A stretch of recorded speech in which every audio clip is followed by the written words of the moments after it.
Bonjour les mordus de hockey. On vous souhaite la bienvenue au show, au du hockey. On en mange à pleines dents.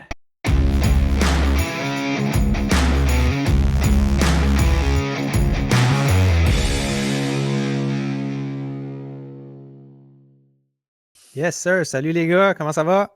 Très bien. Vous autres, vous avez passé une belle semaine, les gars? Ça fait longtemps qu'on ne s'est pas jasé. Oui, c'est ça. Hein? Ça va super bien, oui. Toujours on t'habille pareil. Toujours en rose. Ah non, c'est ça.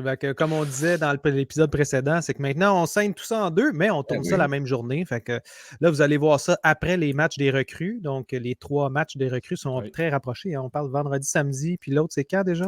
Je me souviens plus. Dimanche. Dimanche.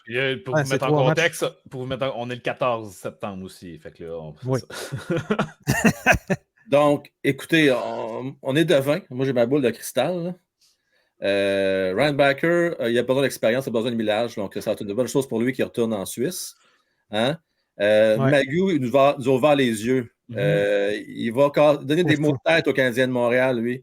Oui. Ryan Backer, c'est un homme avec un peu. Bon, j'ai hâte de le voir en vrai camp. Il ne sera pas là, on sait qu'il ne sera pas là en fin de semaine, mais lui, j'ai hâte de le voir en maudit.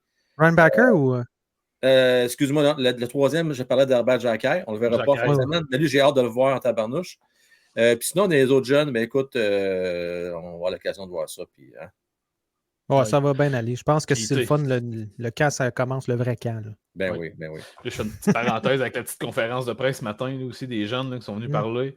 Écoute, on n'a vraiment pas appris grand-chose, sauf que Logan Mailloux est motivé, puis il a l'air content, le sourire accroché jusqu'ici. C'est encourageant pour ça. C'était sa première apparition dans ce genre d'événement-là, hein, parce qu'il ne pouvait pas avant. Là. Oui. Je suis tellement content pour le jeune là, qui enfin va avoir sa chance de se faire valoir. Il va vraiment content de pouvoir porter l'uniforme, en tout cas, ça je vous le garantis. Oui. Ça c'est clair.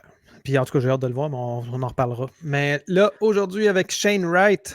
Shane Wright, en fait, tout simplement parce qu'il y avait comme une controverse, puis on ne savait pas trop ce qui allait se passer avec lui. Finalement, on sait qu'ils ont fait une exception à la règle. Hein. Moi, mon point là-dessus, parce que ça fait un petit bout là, quand même que c'est sorti, mon point, c'est-tu vraiment une exception à la règle ou on vient de causer un précédent? Là? Dans le sens que la CHL ne voulait pas que ce genre de situation arrive pour garder le plus d'espoir possible dans leur cours puis les faire jouer le plus longtemps possible. Mais là, avec des gars comme Shane Wright qui passent, ça veut-tu dire que maintenant, tous les jeunes joueurs, même s'ils n'ont pas joué le nombre de matchs requis, à 18 ans, c'est bye-bye? C'était conceptuel, c'était contextuel. Oui. C'est vraiment dû à la fameuse pandémie. Mais fameuse, c'était pas fameux pantoute, là, mais on se comprend. Qu'il a manqué pratiquement une saison complète. C'est là-dessus qu'on a joué du côté de l'équipe de Ron Francis, du côté du Kraken. C'est pour ça. Je pense pas que ça va lever une grosse affaire. Mais je trouve ça spécial qu'on met ça public, cette information-là, avant même de savoir s'il va faire le Kraken ou pas.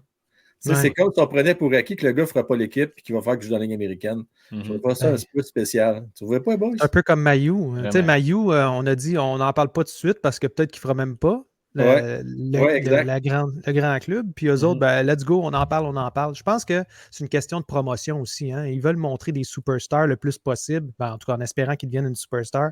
Seattle, oui, ils ont un fanbase, mais c'est une nouvelle équipe pareil. C'est pas comme le Canadien. Moi, là, écoutez, les gars, je regarde ça, Shane Wright, là, à Montréal, on peut-tu gager ensemble là, qu'il commençait l'année avec le Canadien de Montréal si c'était il arrêtait de pêcher par le Canadien? Oui, pas mal certain. Sûr à 100%. Ouais. C'est fou comment que la pression. Il veut pas, là, on dira ce qu'on voudra, puis on dira qu'on a une équipe, un état-major en place qui savent ce qu'ils font, puis ils font la meilleure chose pour l'équipe. Je suis sûr qu'il y a une certaine pression externe de dire hey, vous avez pris Slaffy premier, ça va être un tollé si vous ne le faites pas jouer cette année. Parce que c'était une évidence qu'il n'était pas prêt, le jeune homme. On l'a vu assez vite, merci. Là. Puis on s'est entêté à garder, même s'il faisait ramasser match après match. Dans le cas de Shane Wright, que j'ai aimé des Kraken, les gars, là, c'est qu'on a pris la bonne décision dans son cas. Un peu trop tard, mais. Je pense que je suis d'accord avec toi là-dessus, Frank. Si on compare avec Staff, là, clairement. C'est parce que, tu sais, il faut penser à une affaire, là, dans les dernières années, au niveau des attaquants, il n'y en a pas un qui n'a pas fait la Ligue tout de suite quand il était repêché premier. Tu sais, si on regarde les 5-6 dernières années, là, je ne me rappelle plus qui avait pas. Ouais. Le seul, tu sais, le seul qui a pas tout de suite commencé, premièrement, il jouait dans la NCAA, puis deuxièmement, c'est un défenseur, c'est Owen Power. Exact. Oui. C'est le seul. Exact. Puis parce qu'on a toujours pensé que les défenseurs, c'est plus long à développer. Mhm. Donc, à ce moment-là, on s'en permet des latitudes. Mais c'est vrai qu'il y a une petite pression. Là. Faites-le jouer tout de suite. Tu sais. Exactement. Moi, si vous permettez, ta question, elle m'amène une autre question, moi. Puis je vous la lance. On n'est pas obligé d'y répondre en long et en large maintenant, là, mais je suis curieux de savoir votre opinion là-dessus. Serge, je pense que je le sais un petit peu. Mais est-ce que, justement, si on n'a pas créé un précédent avec l'histoire Shane Wright, même si on vient de parler que c'est une exception, là, je m'en vais dans l'autre côté. Ouais. Créer un précédent dans cette optique-là. On s'entend que l'équipe en CHL, présentement, c'est tout des petites business, hein, ça là. C'est des petites PME. Hein? Donc, c'est beaucoup de revenus qui viennent de perdre, eux autres. Là. Oui. Hein? On s'entend là-dessus. Puis c'est pour ça que c'est pas pour le développement du jeune qui voulait le garder. Là. C'est une question très égocentrique et très capitaliste de revenus. OK? Oui. Faut être réaliste des fois. Donc, j'arrive avec ma question. Est-ce que ça serait pas quelque chose qui nous fait réfléchir à est-ce que ce ne serait pas le temps de réformer notre système au Canada pour ce qui est des jeunes joueurs de hockey, de rétablir un système scolaire avec les universités, un peu au modèle de la NCAA, parce que clairement,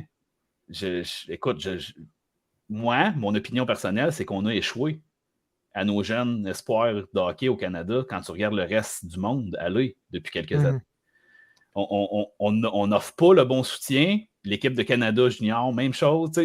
On échoue à nos jeunes au développement du hockey au Canada depuis plusieurs années comparé au reste du monde. Là.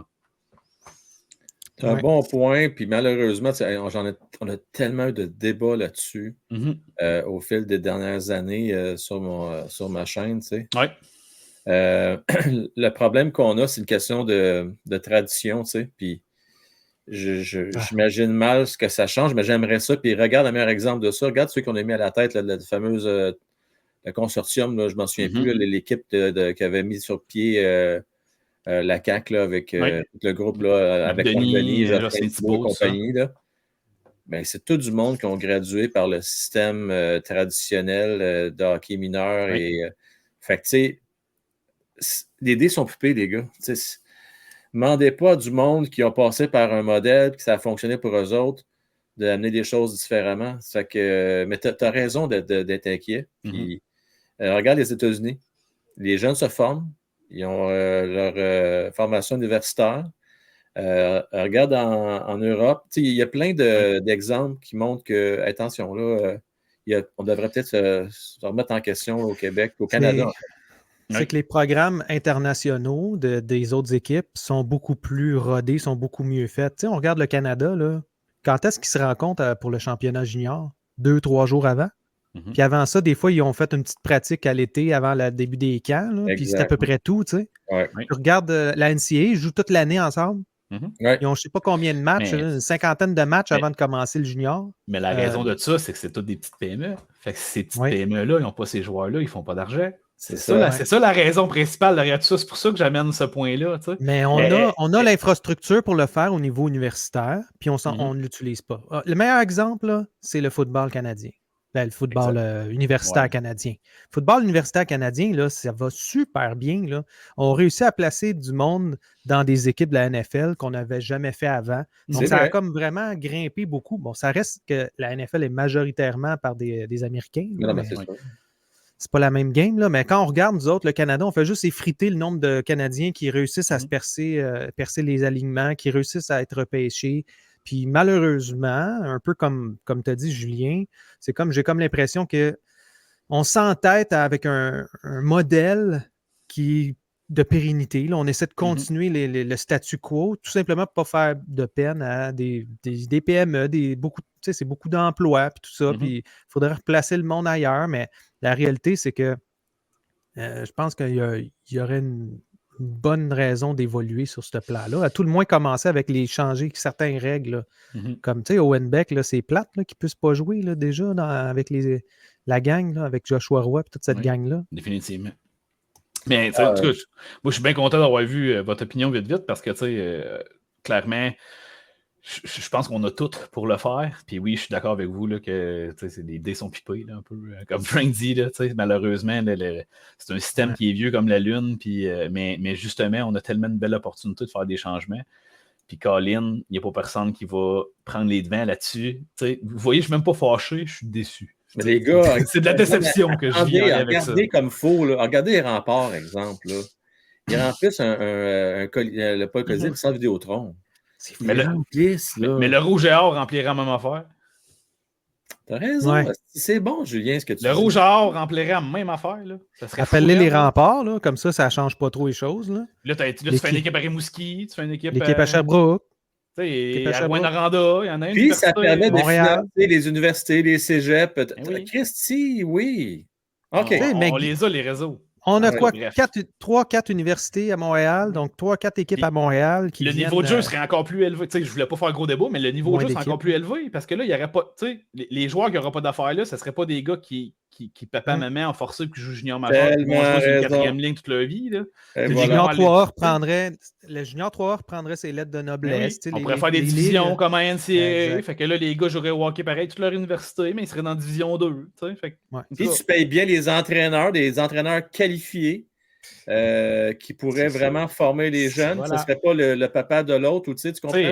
À 38 millions d'habitants, là, comparé à. Là, je n'ai pas fait mes devoirs de démographie, là, excusez si je ne suis pas correct, là, mais comparé à la quantité d'êtres humains qu'il y a aux États-Unis, là, on ne peut pas se permettre d'en échapper si on veut continuer d'être dominant sur la scène du hockey mondial. Ça, c'est mon avis. C'est pour ça que je voulais vous parler de ça. Excusez, on a fait ça plus longtemps, mais je pensais que c'était pertinent quand même à apporter. Non, c'est très pertinent.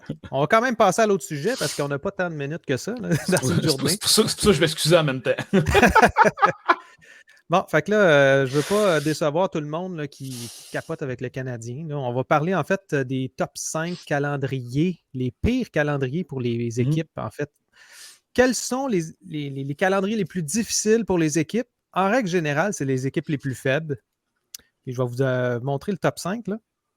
Donc, sans surprise, on a Philadelphie, Washington, Columbus, Montréal en 4e place et les Islanders de New York. Donc là, on parle, c'est les 5 calendriers les plus difficiles de la Ligue nationale. Là, juste quand tu me dis difficile, peut-être juste élaborer là-dessus. Là. Oui. En fait, là, on ne parle pas nécessairement de distance puis de nombre de matchs. De 2 matchs 3 matchs en 4 jours, des trucs comme ça. Là, on parle de les équipes, à quel point ils vont affronter d'autres équipes plus fortes que eux. Okay. Parce que les calendriers peuvent changer, le nombre de fois qu'on voit certaines équipes. OK. Exemple, dans le cas de Philadelphie, ils vont rencontrer l'Avalanche, les Golden Knights, les Hurricanes 4 fois, New Jersey 4 fois, les Oilers, puis Dallas. C'est pour ça qu'eux, là, c'est un méchant calendrier là, sur 82 matchs. Puis après ça, quand on va regarder Washington, c'est un peu le même principe, Columbus, tout ça. Fait que quand on regarde ça, si on revient un petit peu plus, on va faire un focus sur Montréal un peu plus. Montréal, dans le fond, là, même si ça serait amélioré énormément, ça reste qu'ils vont affronter des grosses équipes toute l'année.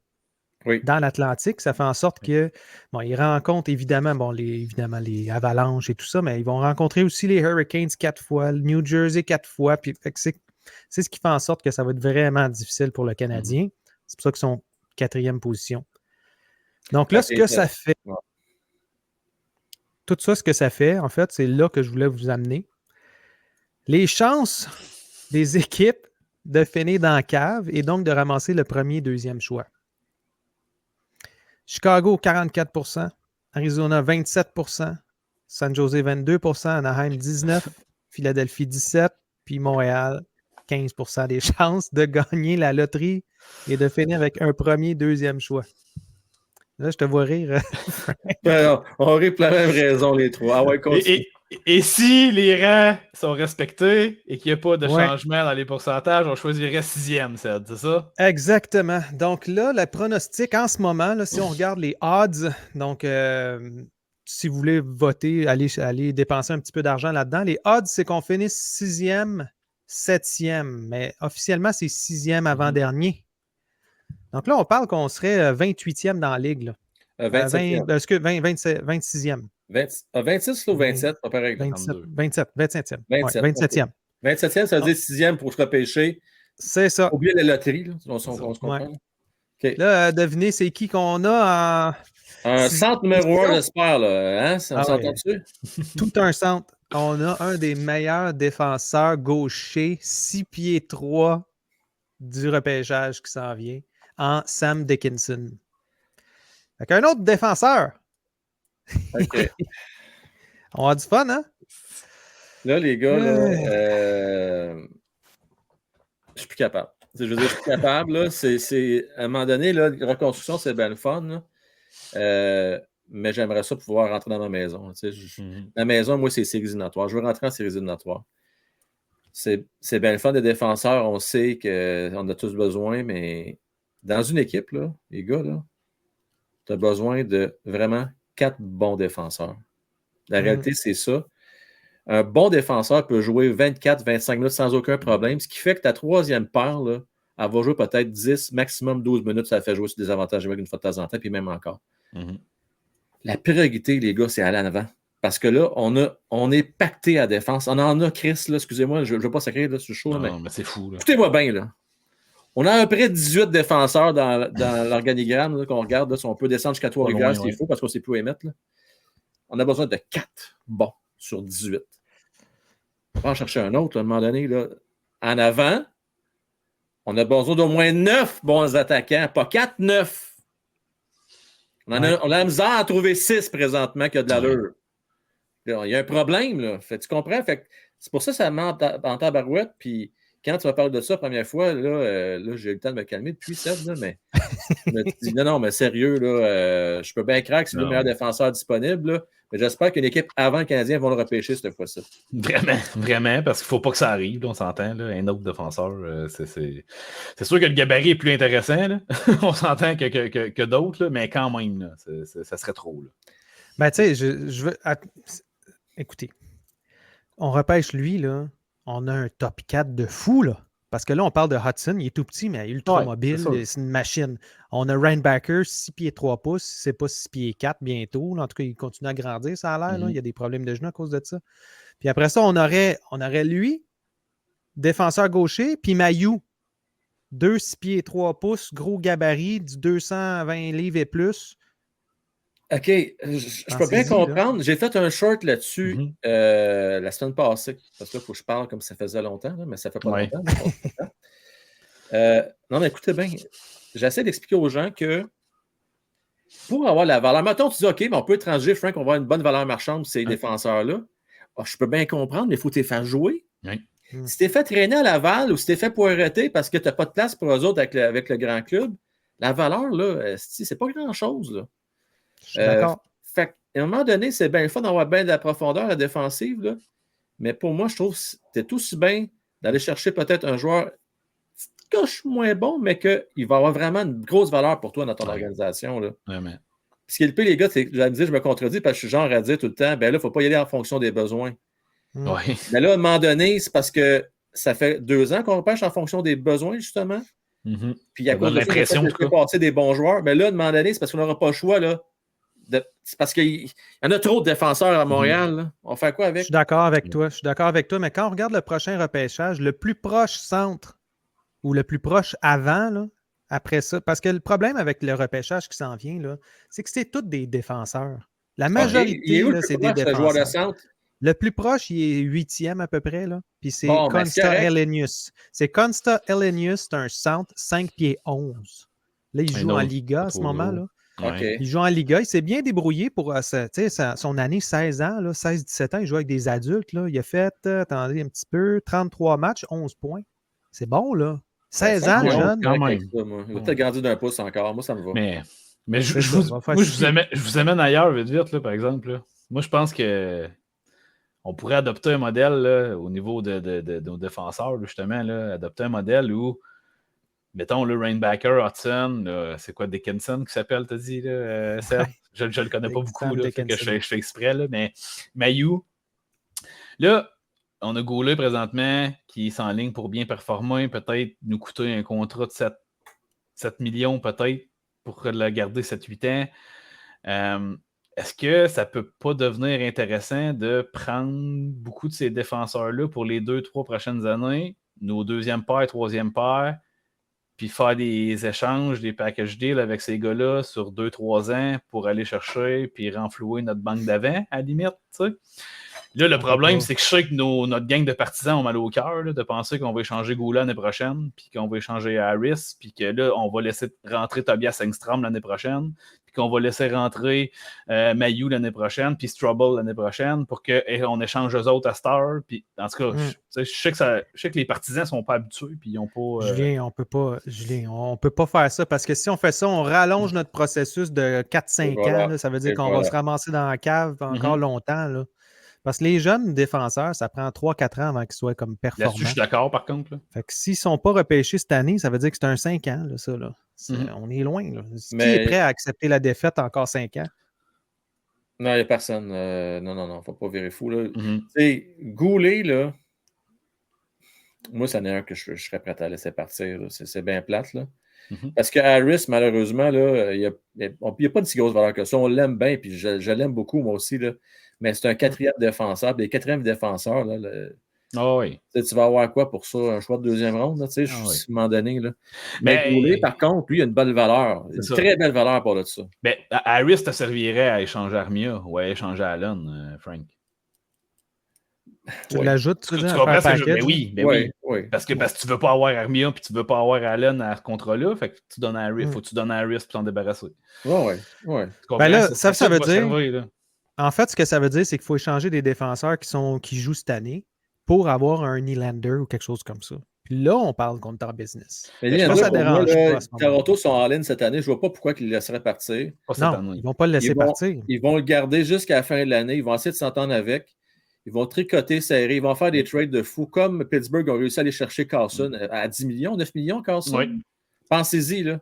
Si les Penguins de Pittsburgh ont réussi à aller chercher Carlson, Toronto est capable de faire un tour de magie. Je ne sais pas comment ils vont faire, mais la masse salariale va augmenter. Ils vont tout faire pour le garder.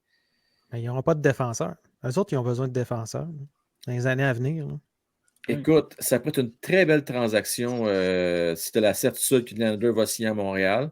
Nylander va pouvoir signer 8 ans. Est-ce qu'il veut vraiment ou il veut rester avec ses chambres à Toronto? Tu sais, il ne va pas être plate, les gars. Là. Alors, regardez l'alignement à Montréal, regardez l'alignement à Toronto. Là. Oui, non, c'est clair. Nylander, pas mal plus intéressant. On l'aime bien, Caulfield, Suzuki. Là. C'est bien le fun. Là. Mais Colin, c'est Matthews, c'est Marner à Toronto. Là. Attention, là, ça n'a pas le même ballgame. Là. C'est des gars de 100 points par année, de potentiel 100 points. Puis à Montréal, il n'a pas fait 70 points encore, ces deux gars-là. Là. Non, c'est ça. T'sais? Potentiellement, un Suzuki peut devenir un Tavares, là, mais il ne deviendra jamais un Marner. Là. En Même tout cas, s'il j'ai pas fait l'impression. 85-90 points, mettons, là, dans le meilleur des mondes, c'est pas un Marner, c'est pas un Mathieu, c'est pas dans la même catégorie, les gars. Là. On n'est pas là. Là. À Montréal, Fred, ta décision de parler de Julien dans un show ensemble. C'est là qu'on s'en Montréal, OK, on s'en va là, on parle de ça. OK, fait que j'arrête. Ben non, mais c'est pas ça que je voulais dire, continue, mais j'étais d'accord avec toi, en fait, Frank. On s'en va vers avoir 6-7 marqueurs de 20 buts. C'est ça. Puis juste Caulfield qui va en faire 40-50, puis les autres vont en faire 20. On ne veut pas de vedette à Montréal le moins possible. Fait que là, on a une, là, c'est Caulfield. Profitez-en, la gang, on est chanceux. On l'a eu par défaut, parce que bon, on était chanceux de l'avoir, sinon on ne l'aurait pas eu. Ouais, parce que le premier salaire à 10 millions, pour vrai, Frank, il va arriver dans 5 ans, 6 ans peut-être, quand la masse salariale elle va être dans l'ordre, justement. On n'en veut pas. Michka, on ne l'a pas pris. Puis les superstars n'en veulent pas. Puis Nylander, si on ne voudrait pas le payer. Puis de toute façon, Nylander ne voudrait pas venir à Montréal. On a eu la chance d'avoir payé le Dubois, on n'a pas voulu lui donner son argent qu'il voulait avoir. Ben, c'est pas mal certain que c'est ça qui est arrivé, pour vrai. C'est clair que c'est ça qui est arrivé. C'est sûr que c'est ça qui est arrivé. On ne veut pas payer, mais on ne paye pas. Hein? Ça, là, la culture, c'est fort dans une entreprise. Oui. Ça part de loin, là. C'est pas Grenal Corée qui a parti ça, là. C'est Molson, la famille Molson. On veut une culture de... Le plus important, c'est le logo pour lequel tu joues devant. Oui. Les Bruins de Boston, c'est un peu la même philosophie. Mais à un moment donné, les Bruins, ils ont dit, regarde, on a Pasternak, un des top 5 dans la Ligue, on n'a pas le choix de le payer. Là. Les Canadiens, on n'a pas ce top 5-là présentement. On a eu Price, là, qui était dans les tops. Oui. Mais c'est un gardien de but. Puis on sait que c'est pas le meilleur modèle. Bon, ben, conclusion, les gars, il faut soit qu'on repêche top 3. Là, à ce moment-là, top 3, top 4. Puis à ce moment-là, on va avoir un des excellents centres du repêchage. Sinon, ben, on oublie ça, là, un centre ou un ailier qui va te faire vraiment plein de points. Là. Parce que, tu sais, les trois vraiment, là, c'est Celebrini, Iserman, Demidov. Si on a un de ces trois-là, les gars, là, on est en business. Là. Parce qu'ils peuvent jouer pratiquement l'année suivante. On est en business, les boys, mais la réalité, c'est que le Canadien, à moi qui a encore un hécatombe au niveau des blessures, vont finir probablement à l'entour de 24, 23e cette année, d'après moi. On va repêcher le top 10, mais on ne pêchera pas dans les top 3, à moins d'être chanceux de gagner à l'auto. Ouais, c'est ça. Mais sérieusement, je regarde l'équipe. Les meilleurs qu'on pense, il y a des jeunes qui vont vouloir se prouver cette année. Tu as un Monahan qui est en santé, semble-t-il, pour une fois, qui va être.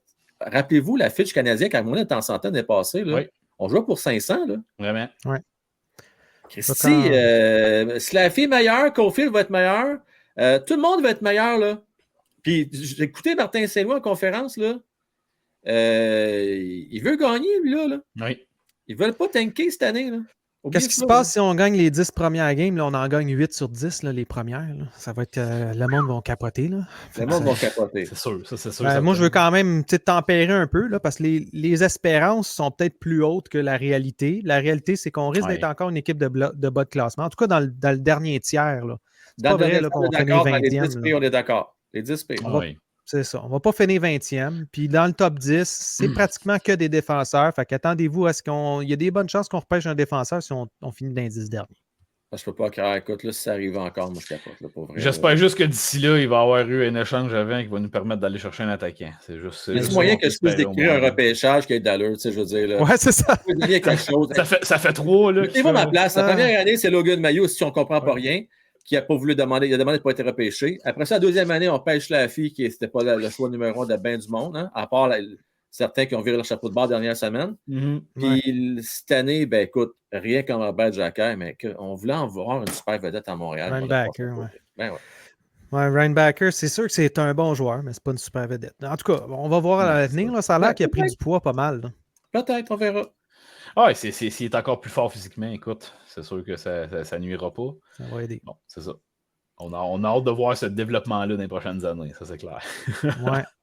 Fait que là-dessus, je vais vous inviter à liker la vidéo, évidemment.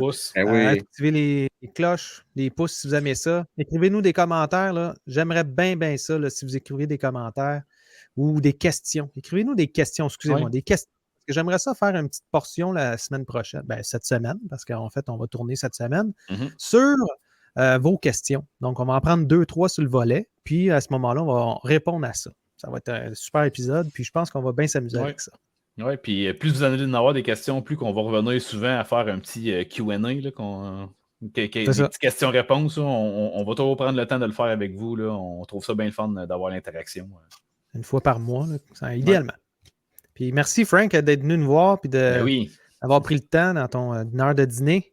Ben oui, fait plaisir. Puis j'en profite pour plugger Frank Webb, mon Patreon. Oui. Tu sais, si vous voulez avoir du contenu exclusif, tu sais, je donne quand même 4 shows par semaine accessibles à tous. Par contre, j'en offre 2 supplémentaires pour ceux qui sont membres Vestiaire des Pros et Plus. Puis même un mensuel qui est super le fun, dont tu participes, Julien, toi aussi, Ced, depuis le mois passé. Qui est vraiment cool. Il n'y a pas de tabou, pas de fil. Puis, c'est sûr qu'on parle d'autres choses aussi. Oui. Puis on prêche pour notre paroisse, mais le show était écœurant, Frank. Là. Excuse-moi, le dernier show que vous avez fait, là, c'était quand déjà? C'était l'après-show du lundi. Là, l'overtime. Avec Matt, avec mon frère, avec Christy. Avec ton frère. Là. Oh my God, c'était bon. C'était bon. Sur Robert Jacquet, Ben ça, d'ailleurs, ceux qui viennent de s'abonner vont pouvoir les réécouter. C'est ça, c'est ça qui est le fun. C'est que tout l'historique, là, écoute, il y a quand même 3 ans d'historique que vous allez consulter. Là, il y a du stock. Là. Disons que c'est un APR si vous êtes là, le président, qui est quand même bien investi. Oui. Là-dessus, merci beaucoup, Frank. Merci Julien. Merci à vous deux, les gars. Good job. Merci à vous. Excellent. Donc, attention à vous autres. Bonne journée. Salut, gang. Ciao.